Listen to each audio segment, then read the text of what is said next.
ओम श्री सद्गुरुदेव भगवान की जय।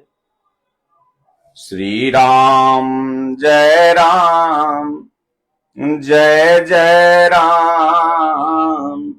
श्री राम जय राम, जय जय राम। आज हम सब लोग लवकुश कांड का जिक्र करेंगे। आज की भगवत चर्चा में प्रभु श्री रामचंद्र जी के पुत्र लव और कुश थे। लव और कुश का आध्यात्मिक मतलब भी हम सब लोग समझेंगे और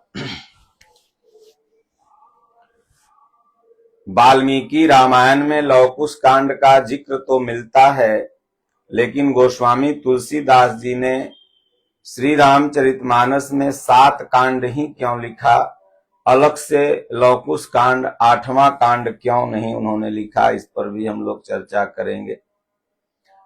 लवकुश कांड कहां से प्रारंभ होता है? भगवान के आदेश पर लक्ष्मण जी ने माता सीता को किस नदी के किनारे छोड़े थे, इस पर भी हम सब लोग चर्चा करेंगे। वाल्मीकि जी से कैसे मिली माता सीता, और जो माता सीता को अकलंक लगाया था धोबी, जिसके कहने पर लोका अपवाद के कारण धोबी का कहनाम था कि इतने दिनों तक, लगभग 1 वर्ष तक माता सीता रावण के यहां रही, वो शुद्ध कैसे हैं? ये अवधवासी ने उनकी परीक्षा नहीं देखी तो कैसे माने। हालांकि बहुत से अवधवासी इस बात से असहमत थे, लेकिन प्रभु श्री रामचंद्र जी राजधर्म, एक पति होते हुए माता सीता की शुद्धता को भरपूर जानते हुए भी एक राजा के धर्म का पालन करते हुए, क्योंकि राजा का धर्म होता है कि अगर प्रजा में राजा के प्रति किसी भी तरह का अपवाद है तो उस अपवाद को दूर करे। भगवान श्री रामचंद्र जी एक कुशल राजा थे, मर्यादा पुरुषोत्तम राजा थे। इस लोकापवाद को स्वयं उन्होंने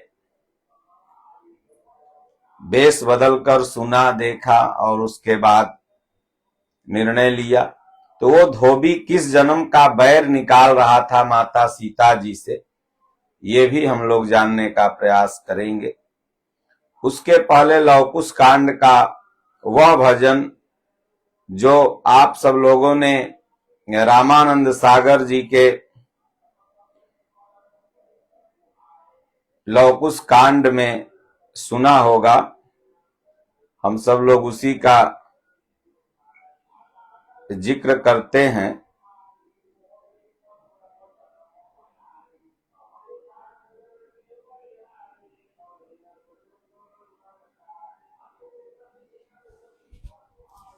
और उसके बाद बीच में इन सारे प्रश्नों पर चर्चा होते रहेगी। हम कथा सुनाते राम सकल गुण धाम की, ये रामायण है पुण्य कथा श्री राम की। जब तमसा नदी के किनारे वाल्मीकि जी की कुटिया में, कुटिया के बगल में लक्ष्मण जी ने माता सीता जी को छोड़ दिया। देखिए, भगवान श्री रामचंद्र जी जब बन जाते हैं तो प्रथम रात्रि माता सीता जी का, भगवान राम का, लक्ष्मण का तमसा नदी के किनारे ही बीतता है। और जब भगवान रावण का वध करके आते हैं तो माता सीता का अधिकांश समय वाल्मीकि आश्रम तमसा नदी के किनारे था, वहीं बीतता है। तो छोड़ दिए तो वाल्मीकि जी ने माता सीता की शुद्धता और पवित्रता का भरपूर परीक्षण कर उन्हें अपनी कुटिया में स्थान दिया।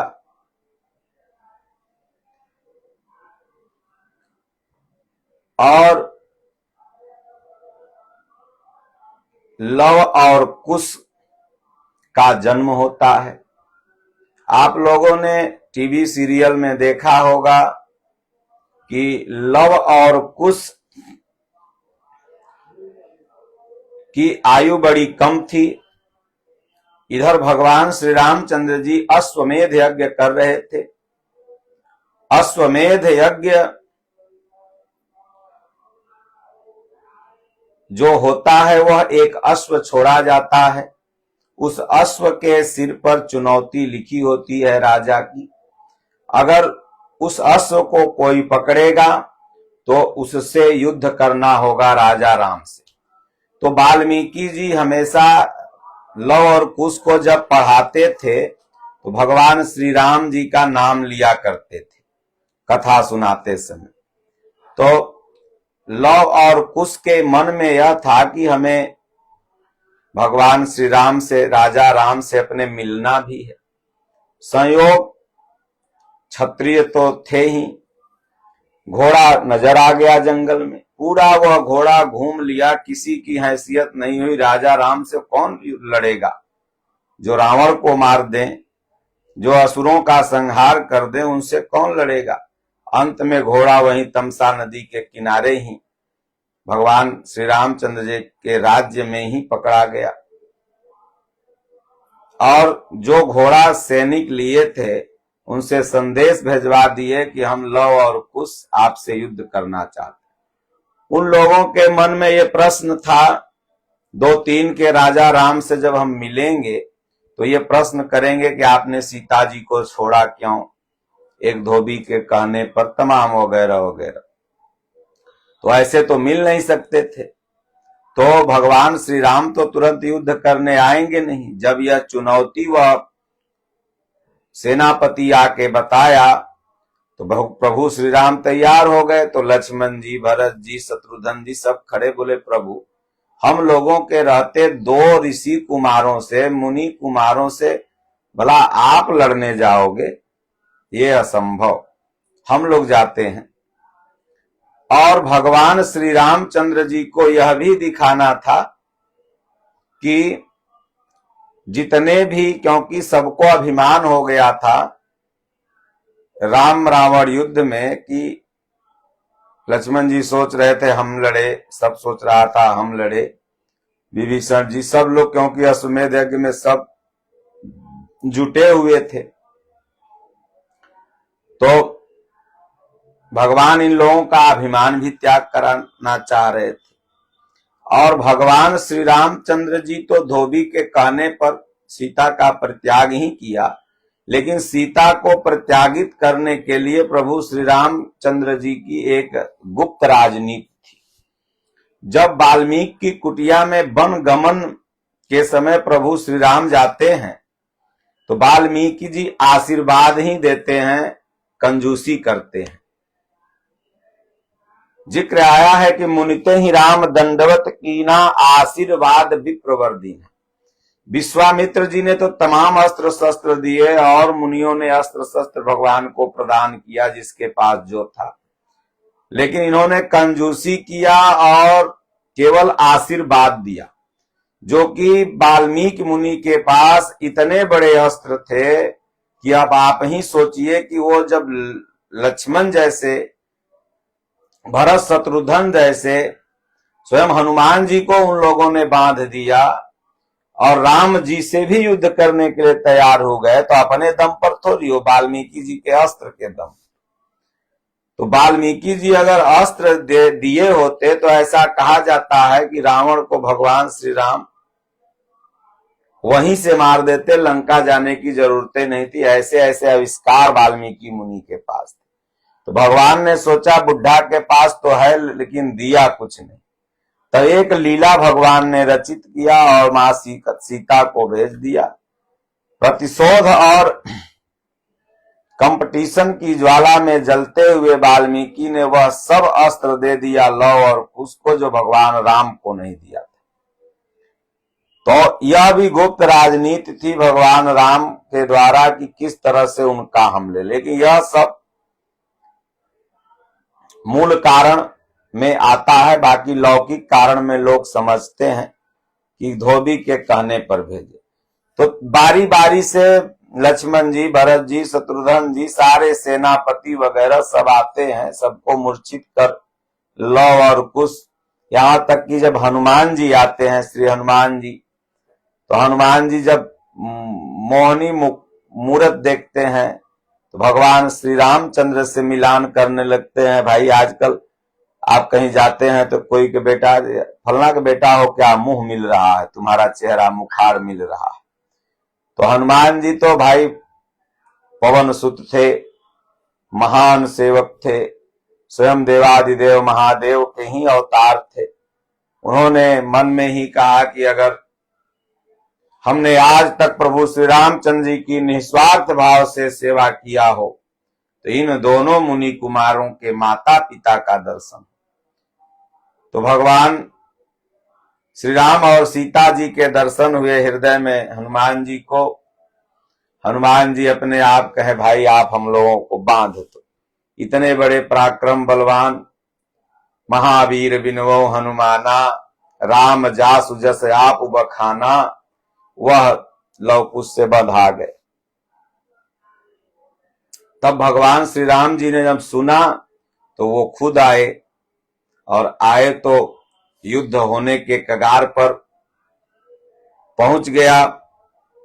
तब तक गुरु वाल्मीकि जी आ गए, लव कुश के गुरुदेव, क्योंकि एक पिता और पुत्र लड़े ये सनातन धर्म की गरिमा के खिलाफ है। और अगर माता सीता इस बात को जानती कि एक बाप बेटा लड़ा तो कभी भी लव कुश को क्षमा नहीं कर पाती। तो वाल्मीकि मुनि ने कहा, बेटा महाराज से युद्ध नहीं किया जाता, इनका घोड़ा वापस कर दो। घोड़ा वापस हो गया। हनुमान जी जब जाने लगे तो कहा, गुरुदेव इनके माता पिता कौन है, कृपा करके बताएं। वाल्मीकि मुनि ने कहा, हनुमान जी आपने अपने सेवा के प्रभाव से जान ही लिया है, फिर भी पूछ रहे हैं, लेकिन किसी को बताइएगा मत, क्योंकि मैं जो देख रहा हूं वो कुछ और होने वाला है और मैं चाह रहा हूं कि उसे रोक दूं। वाल्मीकि मुनि इसीलिए उन्होंने कहा कि मैं प्रचेता के वंश का हूं और आज तक मैं झूठ नहीं बोला हूं। लास्ट में भगवान श्री राम को विश्वास दिलाने के लिए मेरी तपस्या काम न आए, मैंने आज तक जो पुण्य कर्म किए हैं उसका फल प्राप्त न हो अगर सीता अशुद्ध है तो। सोच रहे थे कि जो विधि का विधान है वो टल जाए, लेकिन हुई है वहीं जो राम रचि राखा, को कर तरक बढ़ावो शाखा। हनुमान जी चले गए। इधर माता सीता बताती हैं कि वो तुम्हारे पिता हैं। फिर इसकी पुष्टि गुरु वाल्मीकि भी करते हैं और कहते हैं, पुत्र तुम लोग जाओ, अयोध्या वासियों के हृदय में सीता के प्रति जो दुर्भावना है उसे तुम अपने त्याग, तपस्या, भजन, कीर्तन के माध्यम से उनके गुणगान को बखान कर करके दूर करो। सभी अयोध्यावासी झरझर रोते थे लव कुश के भजन सुनकर। भगवान श्री रामचंद्र जी तक संदेशा आया। भगवान राम ने कहा, बुलाओ दोनों मुनि कुमारों को। प्रभु श्री राम ने जब देखा तो कहा, अरे तुम तो वही दोनों बालक हो। लव कुश ने कहा, हाँ महाराज मैं वही दोनों बालक। बोले, अरे जितना तुम युद्ध कला में निपुण हो उतना ही संगीत कला में भी निपुण हो। बोले, ये तो मेरे गुरुदेव की कृपा है, क्योंकि गुरु की कृपा भयं सब काजू, जन्म हमार सुफल भायाजू। अगर गुरु की कृपा हो जाए तो मूक होई वाचाल, पंगु गढ़ई चढ़ई गिरिवर गहन, जा सुकृपा सो दयाल द्रवों सकल कलिमल धाम। तो इसलिए ये तो गुरुदेव की कृपा है महाराज।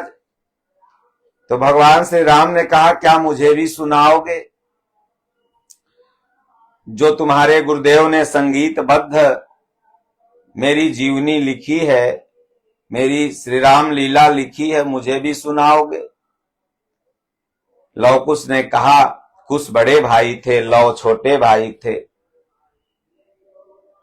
कहा कि महाराज वो तो बहुत समय लगेगा सुनाने में, और गुरुदेव ने आज तक की ही कथा हम लोगों को बताई है, उसके आगे की कथा हम लोग नहीं जानते।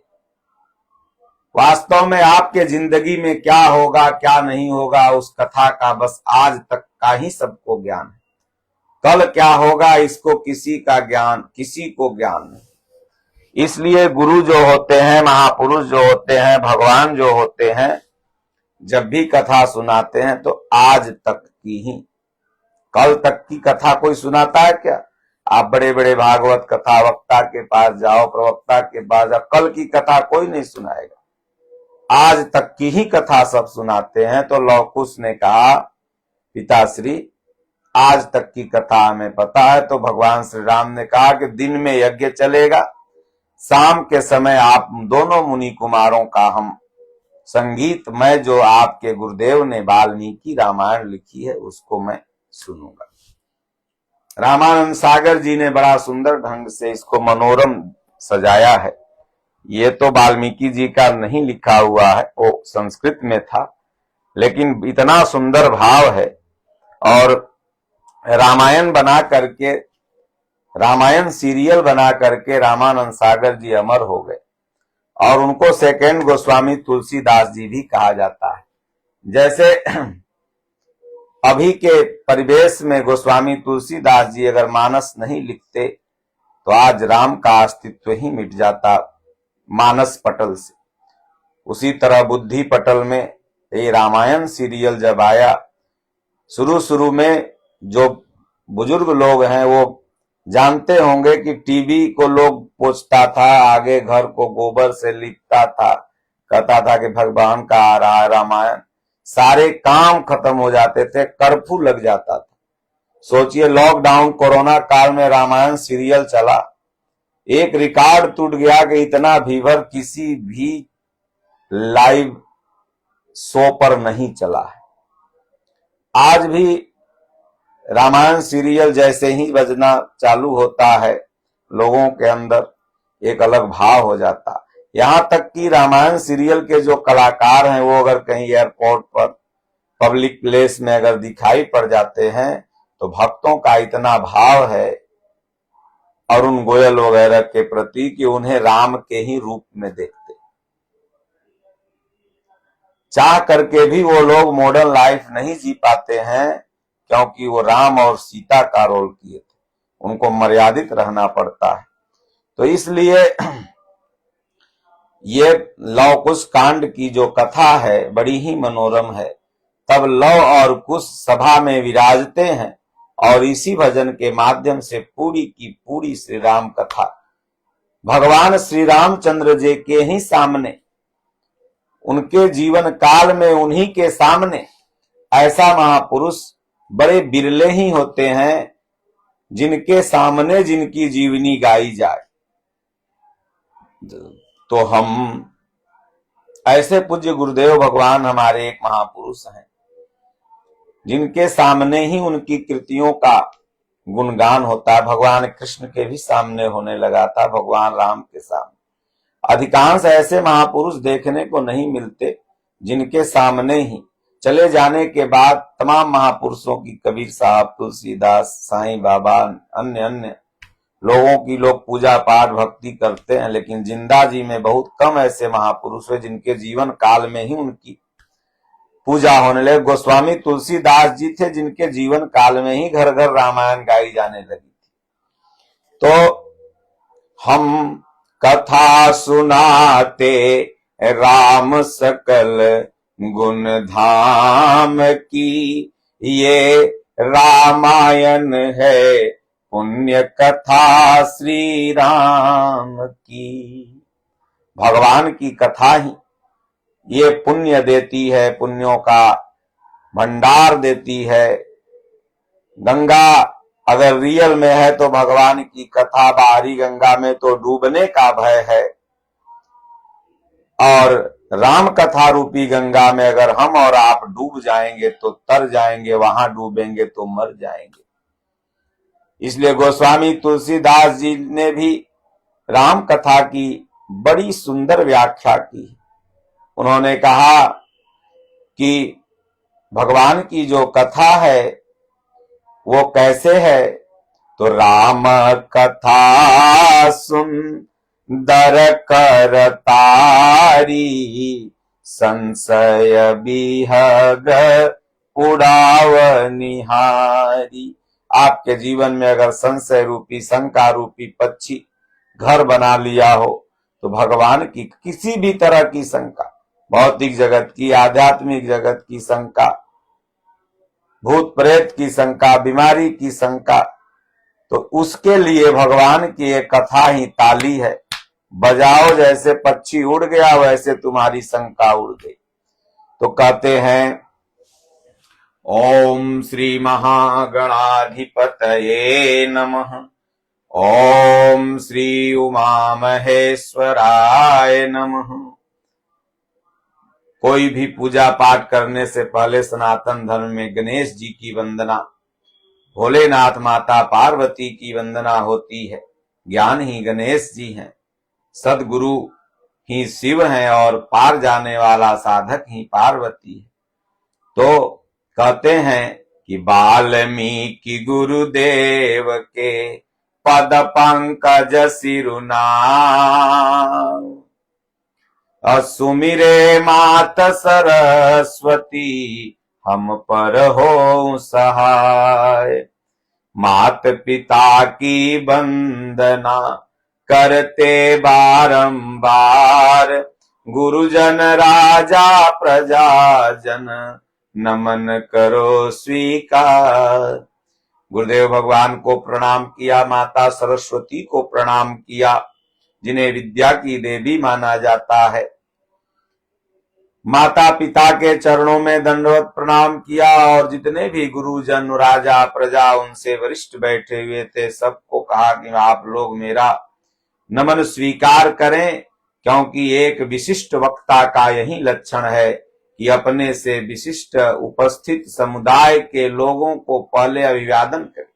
इसलिए आप देखते होंगे हमारे यहाँ कोई भी कार्यक्रम होता है भारत देश में, तो वहां जो भी मानेंद्र लोग बैठे रहते हैं, पहले उनके बारे में एक दो शब्द बोल के फिर अपने विषय की तरफ जाते हैं। ये भारतीय संस्कृति की परंपरा है।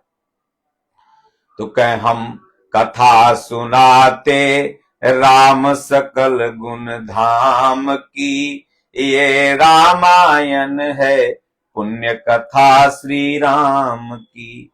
जम्मू दीपे भारत खंडे, आर्यावर्ते भारत वर्षे, एक नगरी है विख्यात अयोध्या नाम की, यही जन्म भूमि है परम पूज्य श्री राम की।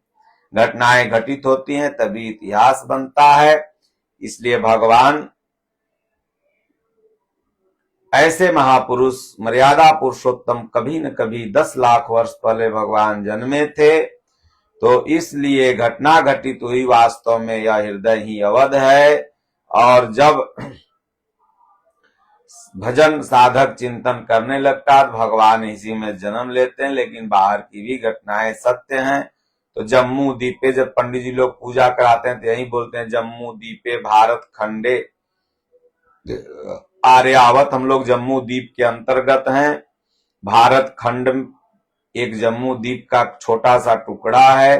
आर्याव्रत है, आर्याव्रत का मतलब जो सत्य पथ पर चलने वाला व्रती है वही आर्याव्रती है। भगवान राम को माता सीता आर्य कह के संबोधित करती थी। भारतवर्षे, राजा भरत के नाम, दुष्यंत शकुंतला के पुत्र राजा भरत के नाम पर इस देश का नाम भारतवर्ष पड़ा। और एक नगरी है विख्यात अयोध्या नाम की। भगवान के जन्मभूमि की जो नगरी है अयोध्या है, और यही परम प्रभु की जन्मभूमि है।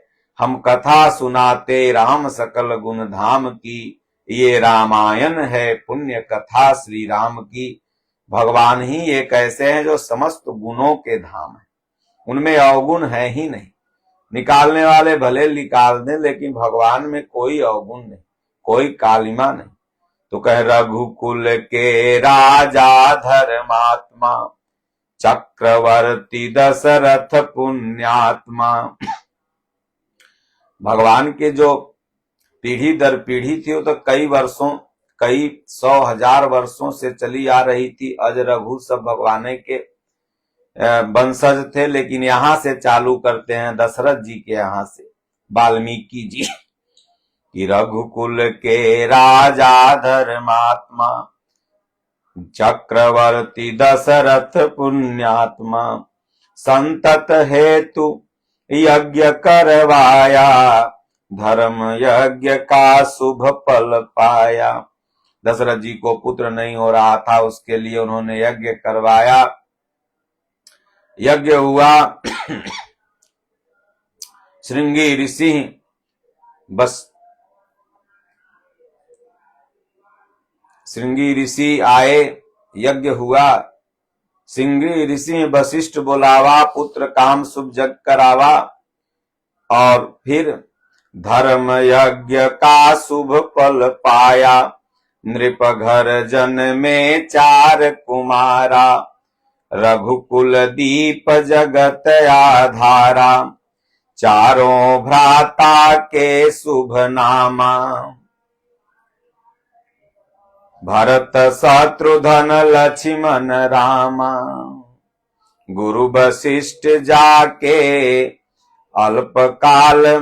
गुरु वशिष्ठ के गुरुकुल जाके, अल्पकाल विद्या सब पाके। पूरन हुई शिक्षा रघुबर पूरन काम की, हम कथा सुनाते राम सकल गुण धाम की। ए रामायण है पुण्य कथा श्री राम की, हम कथा सुनाते राम सकल गुण धाम की। गुरु वशिष्ठ जी ने नामकरण किया।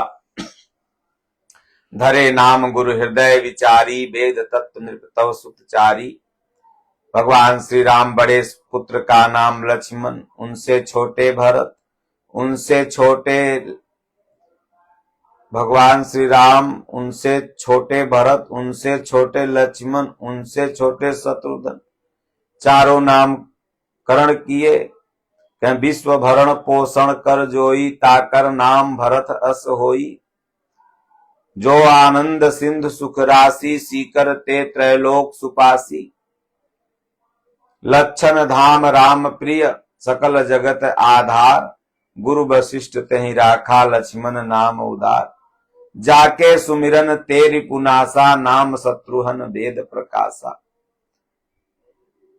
तो भगवान राम तो सुख के धाम थे, लेकिन प्रभु राम के जीवन में कहीं सुख नहीं दिखता।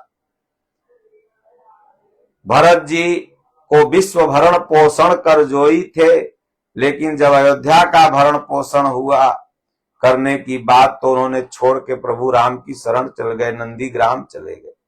लक्षण धाम राम प्रिय, सकल जगत आधार।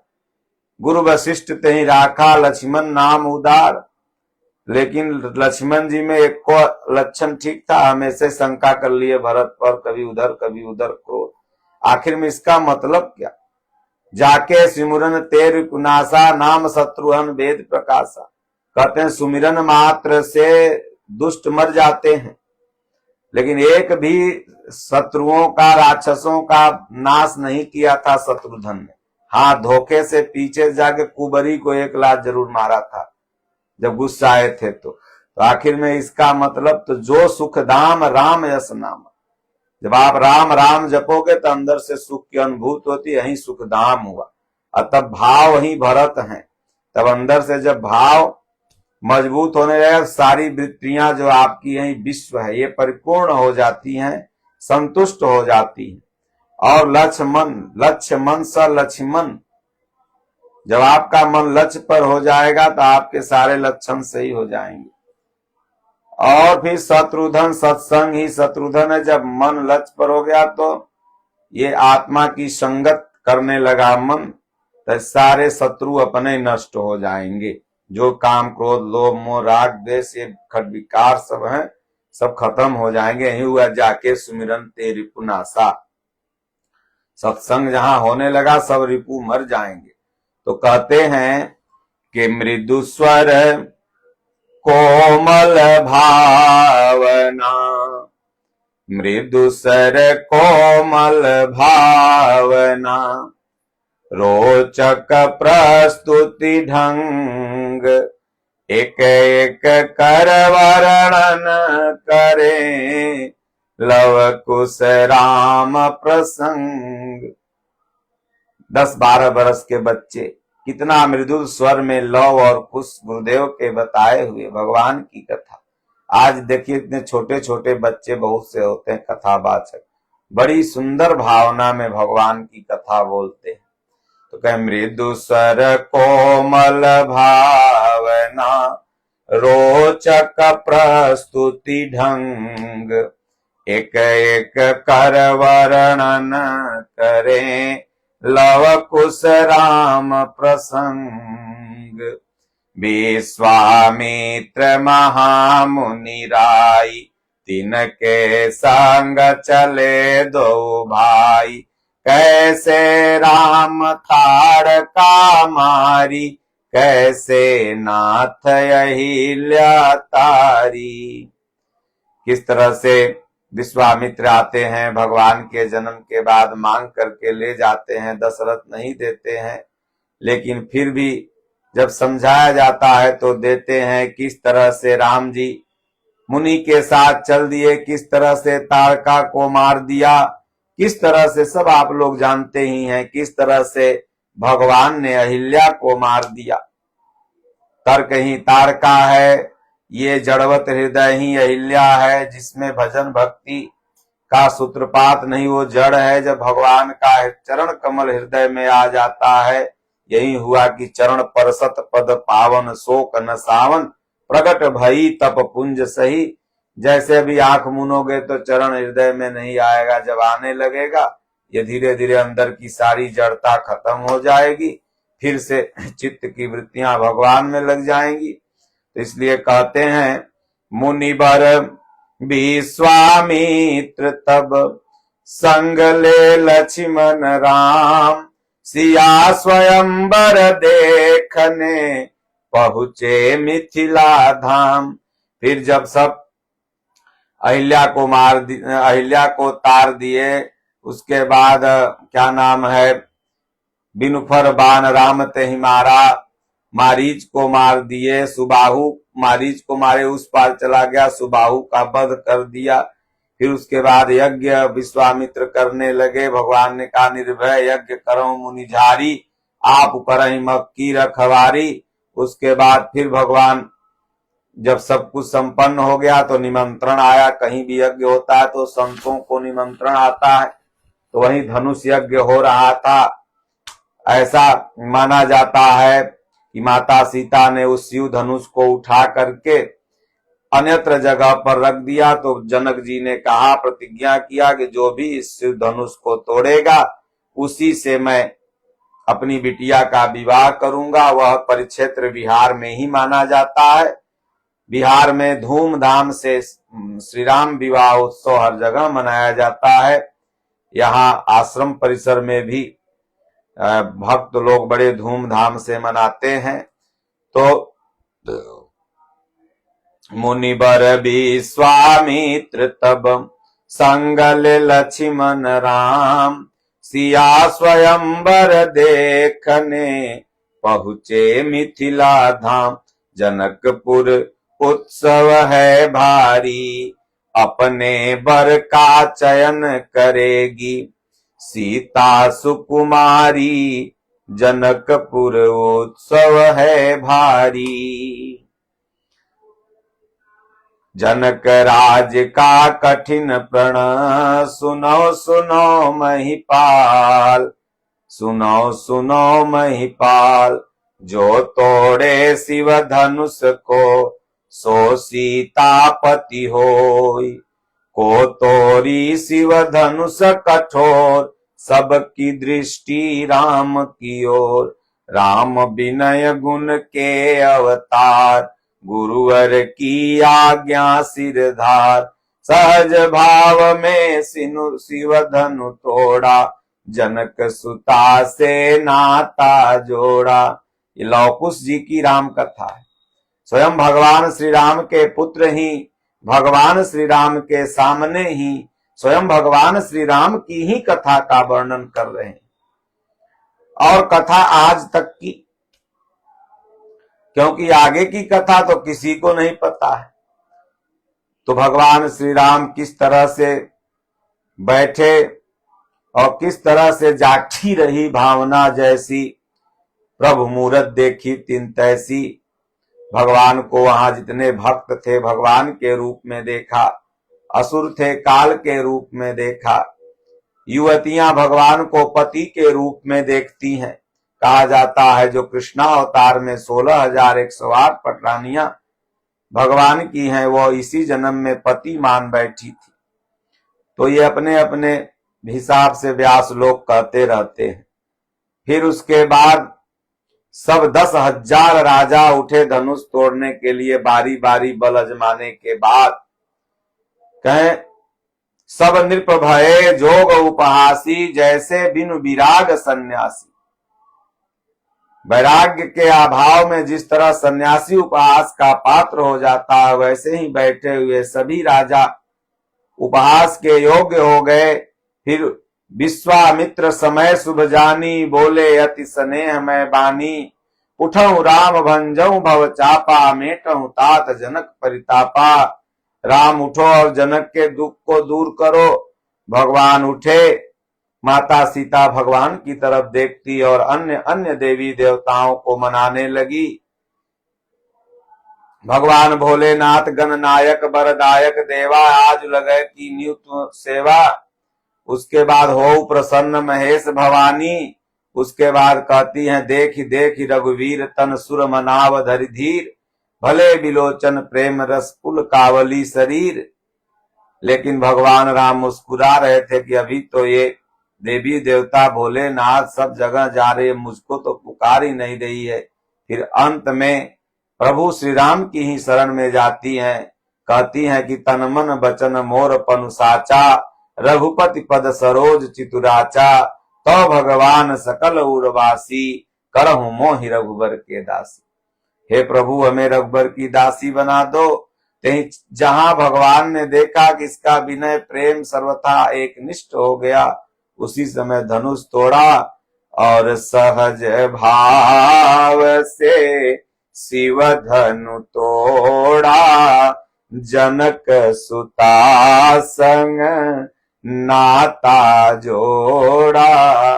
जहां अंदर से भाव एक निष्ठ हुआ, अहिमन्यता खत्म, कर्तृत्वाभिमान खत्म, तहां जागृति रूपी जयमाला, हृदय में भक्ति जागृत हो जाती है और साधक का संबंध डायरेक्ट ईश्वर से हो जाता है। लेकिन यह भी साधक की अभी निम्नतम अवस्था है, क्योंकि आगे मोह रूपी रावण कामयाब हो जाता है सीता का हरण करने में।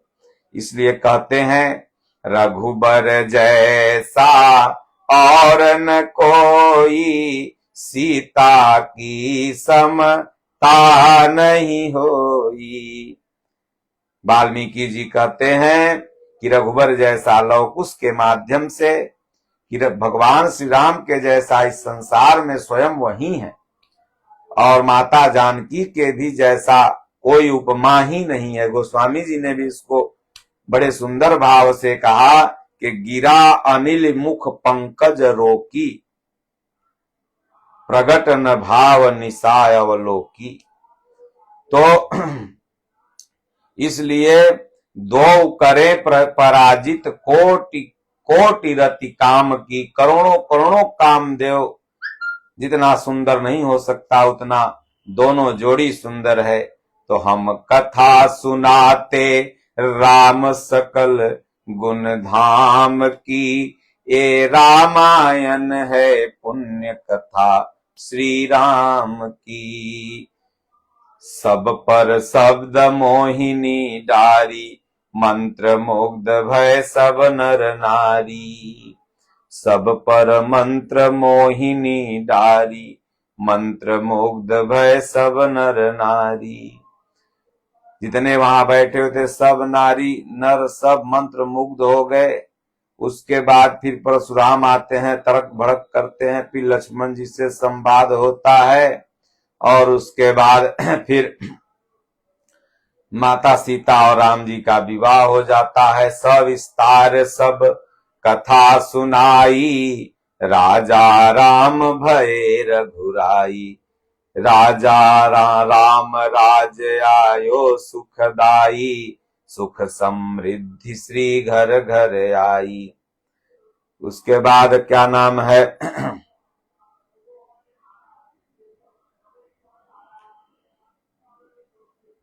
वन गमन, सीता हरण, हनुमत मिलन, लंका दहन, रावण मरण, अयोध्या पुनरागमन। दिन बीतते हुए समय नहीं लगा, यू दिन रैन जात है बीते। लव कुश ने सबके मन जीते। कथा निरंतर दिन रात शाम के शाम लव कुश कहते जा रहे हैं। फिर यहाँ पर रामानंद सागर जी ने बड़ी चतुरता पूर्वक कैकेयी संवाद को गौण कर दिया, क्योंकि भगवान राम के सामने एक पोता बैठा रहे, बगल में कैकेयी माता भी बैठी थी, तो किस तरह से फिर शिकायत करेंगे, लोग कहेंगे पतोहिए बताई है तभी ये सब कह रहा है। इसलिए यहाँ चतुरता पूर्वक वाल्मीकि जी ने इसको निकाला। रामानंद सागर ने चतुरता पूर्वक इसको कहा, वन गमन, सीता हरण, हनुमत मिलन, लंका दहन, रावण मरण, अयोध्या पुनरागमन। सारी कथा कहने के बाद फिर कथा भगवान राजा किस तरह से बने, किस तरह से घर घर में सुख समृद्धि आई। लेकिन समय बड़ा बलवान, काल चक्र ने घटना क्रम में ऐसा चक्र चलाया। राम सिया के जीवन में फिर घोर अंधेरा छाया। अवध में ऐसा एक दिन आया, निष्कलंक सीता पे प्रजा ने मिथ्या दोष लगाया। अवध में ऐसा एक दिन आया। माता सीता निष्कलंक थी, लेकिन कुछ लोगों ने धोबी की अगवानी में कलंक लगाया। चल दी सिया सब तोड़ कर, सबने है नाते मोह के। पाषाण हृदयों में ना अंगारे जगे विद्रोह के। माता सीता पर जब कलंक लगा, भगवान ने छोड़ दिया। माता सीता सभी मोह धागा तोड़ के चल दी। फिर भी जो वहां बैठे हुए थे, किसी के हृदय में यह नहीं हुआ कि एक खिलाफ बोल सके। न माताएं, न गुरुजन, न प्रजाजन, सब चुप रहे। ममतामयी माओ के आंचल भी सिमट कर रह गए। तीनों माताएं बैठी हुई थी, उनकी तरफ इशारा करके लौ कुश कहते हैं कि इन माताओं के भी आंचल सिमट के रह गए। गुरुदेव ज्ञान और नीति के सागर भी घट कर रह गए। माताएं लजा जाती हैं। फिर गुरुदेव की तरफ वशिष्ठ मुनि बैठे हुए थे, बोले हे प्रभु, आप तो नीति और ज्ञान के सागर थे, लेकिन आप भी ढह के रह गए। ना रघुकुल नायक, कोई न सिय का हुआ सहायक। मानवता को खो बैठे जब सभ्य नगर के बासी।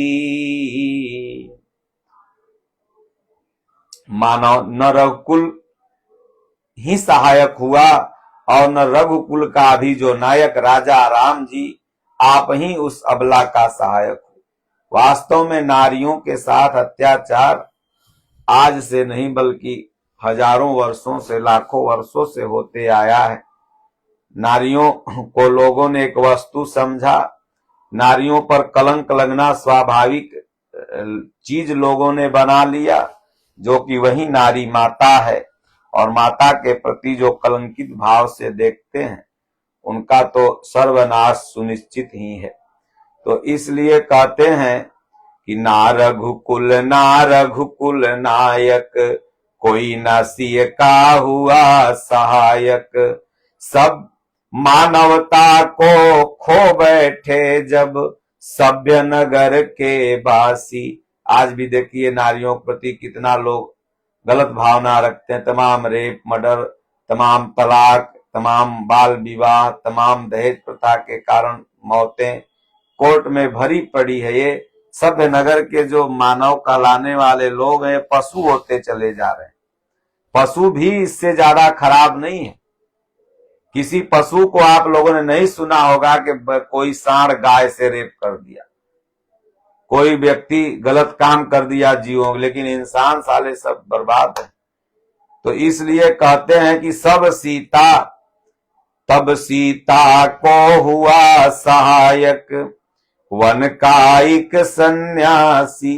अभी तक तो सब समझ रहे थे कि सीता जी को शेर भालू खा गया होगा, लेकिन जब इतना लव और कुश ने कहा तो सबों के आस हुई जगी, अरे अभी माता सीता जिंदा है। उन ऋषि परम उदार का वाल्मीकि शुभ नाम, सीता को आश्रय दिया ले आए निज धाम। रघुकुल में कुल दीप जलाए, राम के 2 सुत सिय ने जाए। जब वाल्मीकि मुनि ने आश्रम ले आया, फिर राम रघुकुल के 2 कुल दीपक जले, कुश और लव। और श्रोतागण सुनो, लव कुश कहते हैं कि किस तरह से एक राज्य की रानी, महारानी सीता अपने बच्चों को, देखिए नारियां सती ऐसे ही सीता माता नहीं बनी, सती सावित्री ऐसे ही नहीं बनी। किस तरह से एक राजा की पत्नी, एक राजा की बेटी, एक चक्रवर्ती सम्राट की महारानी और दास दासियों से घिरी रहने वाली एक स्त्री, किस तरह से भी अपने आप को दुख में समेट लिया। आज तमाम माताएं ऐसी हैं, जब घर परिवार में दुख आता है तो पति को छोड़ के भाग भी जाती हैं, समस्याएं आती हैं, उनसे लड़ नहीं पाती। उन नारियों के लिए सीख है कि ठीक है, सुख में जब तुम उसके साथ थी तो दुख में भी उसी के साथ ही रहना आपका कर्तव्य बनता है। तब आपका नाम सीता की श्रेणी में आ सकता है और आप ओरिजिनल नारी हैं। ये नहीं कि पति पर दुख आया, घर परिवार में दुख आया, विपत्ति आई, आपने परित्याग कर दूसरा विवाह, दूसरा शादी या नैहरा चले गए। ठंडी में जब बर्तन घर में मांजना होता है तो कितना पतो सब नैहर चल जाए, अब ससुईया अपन मजते भर ठंडा तो फिर गर्मी होने से आओ। तो ऐसा नहीं। लव और कुश कहते हैं कि श्रोतागण सुनो, जो एक राजा की पुत्री है, एक राजा की पुत्र वधू है और एक चक्रवर्ती राजा की पत्नी है, वह महारानी सीता वनवास के दुखों में अपने दिन को कैसे काटती है, अपने कुल के गौरव के स्वाभिमान की रक्षा कैसे करती है, किसी से सहायता मांगे बिना कैसे अपना काम स्वयं करती है, स्वयं वन से लकड़ी काट के लाती है, स्वयं चक्की पीसती है और अपने संतान को स्वावलंबी की शिक्षा कैसे देती है। अब उसकी एक करुण झांकी सुनो। जनक दुलारी कुल बधु दशरथ जी की, जनक दुलारी कुल बधु दशरथ जी की, राजरानी होके दिन वन में बिताती है। रहते ते घेरे जिसे दास दासी आठोयाम, दासी बनी दासी बनी अपनी उदासी को छुपाती है। जिसे आठों याम, पूज्य गुरुदेव भगवान अभी लौकुश कांड नहीं देख रहे थे, महाराज जी के शरण में हमने देखा, आंखों से आंसू बह गया, इतनी करुण झांकी लौकुश कांड की है। तो कहते हैं कि दास दासी जिनके आगे पीछे रहती थी वो खुद दासी बनी हुई। जब गुरु माता को पता चला तो माता सीता से कहने लगी, हे महारानी, आपको मैंने दासी समझा, आपको मैं बेटी समझी, आप तो महारानी हैं, आपसे मैं सेवा लेते रही, हे महारानी इसलिए क्षमा करें। तब माता सीता ने कहा, नहीं माँ, आप हमें पुत्री कहें, आपके मुख से महारानी शब्द अच्छा नहीं लग रहा है।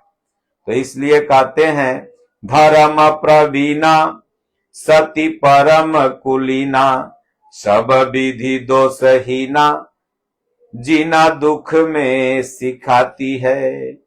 अरे सुख में तो सब जी लेते हैं, लेकिन दुख में जो जीना सिखाए उसी को मां कहते हैं। और यही लौ कुश जी कह रहे हैं कि जग माता हरि प्रिया, लक्ष्मी स्वरूपा सिया।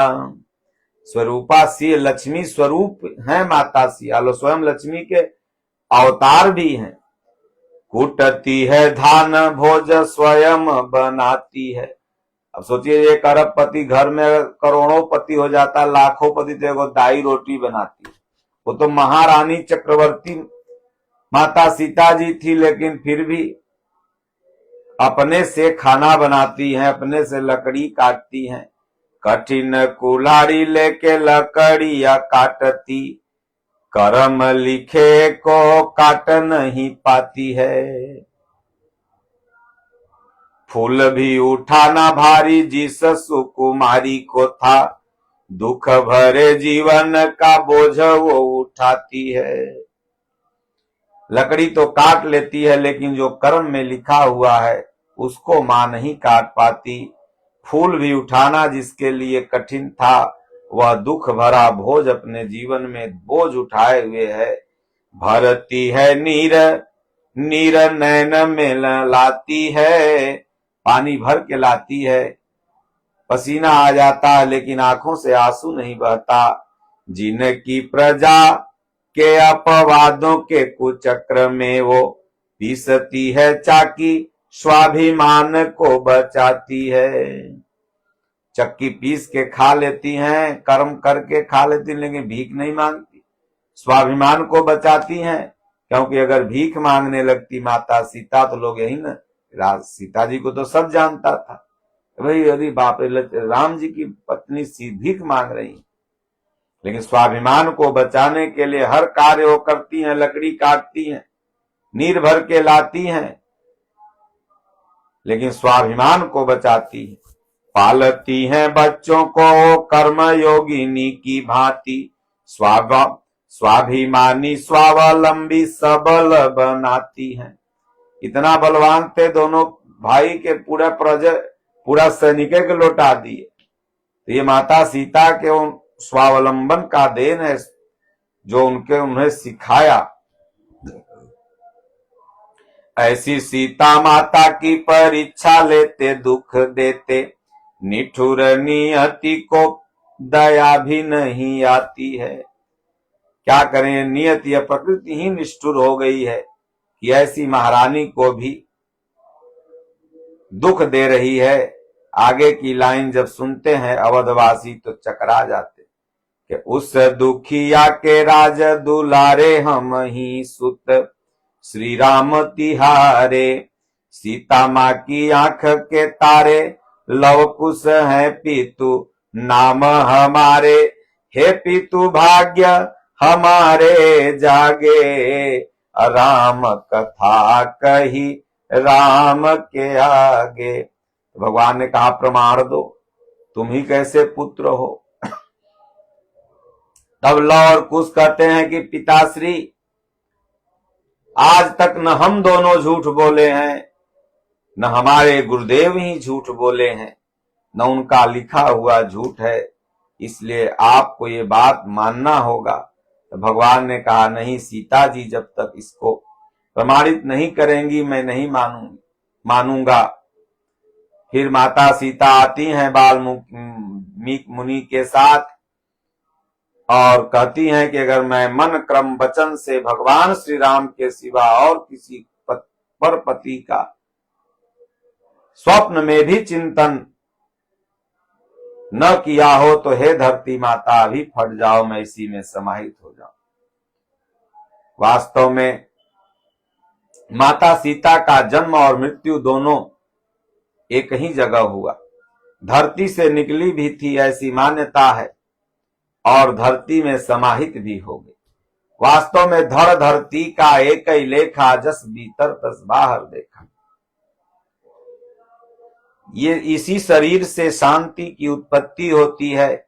जोग ही जनक है। जब साधक जोग भजन चिंतन करने लगता है तो इसी से शांति भक्ति शक्ति का जन्म होता है। और जब लीला पूर्ण हो जाती है, साधक परम तत्व को प्राप्त कर लेता है, वह रामत्व की स्थिति में पहुंच जाता है। राम राजा बन गए, ये राम की पराकाष्ठा है। तब जाकर के फिर उसी धरती में, ये धर धरती, इसी में फिर वो शांति समाहित हो जाती है। यही हुआ, वो शक्ति वो भक्ति इसी में समाहित हो गई।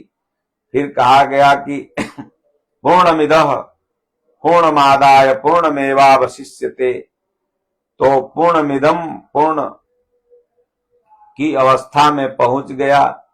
तो कहते हैं कि लव और कुश सीता के पुत्र हैं। जब कुशलता पूर्वक लव लग जाए भगवान में, अब पहले जब तक ये लव और कुश नहीं पैदा होते हैं, उनके पहले जो साधक की अवस्था है, ये लगन, ये लव कुशलता पूर्वक बड़ा परिश्रम से लगाना पड़ता। लेकिन कुशलता पूर्वक लव जब लग जाए तो इसी का नाम है लव और कुश। और वाल्मीकि जी ने सब कुछ दे दिया अपना, मतलब कि सारी सिद्धियां उन साधक में परिपूर्ण हो जाती हैं। ब्रह्म विद्या को ही वाल्मीकि माना गया है ब्रह्म विद्या में। और वशिष्ठ माना गया है बस धन इष्ट बराबर वशिष्ठ। जिस जानकारी से वह इष्ट बस में हो जाए वही वशिष्ठ हैं। तो वह विद्या संपूर्ण जागृत हो जाती है। यही हुआ, सब कुछ दे देना लव और कुश को। जब लव लग जाता है तो साधक के अंदर पूर्ण सिद्धि आ जाती है। और ऐसा कहा जाता है कि माता सीता ने एक तोता की पत्नी तोती को, सुग्गा की पत्नी सुग्गी को पकड़ लिया था और सुगिया गर्भवती थी। तो तोतवा ने कहा कि भाई छोड़ दो, बड़ी मन्नत किया तो सीता जी ने छोड़ दिया।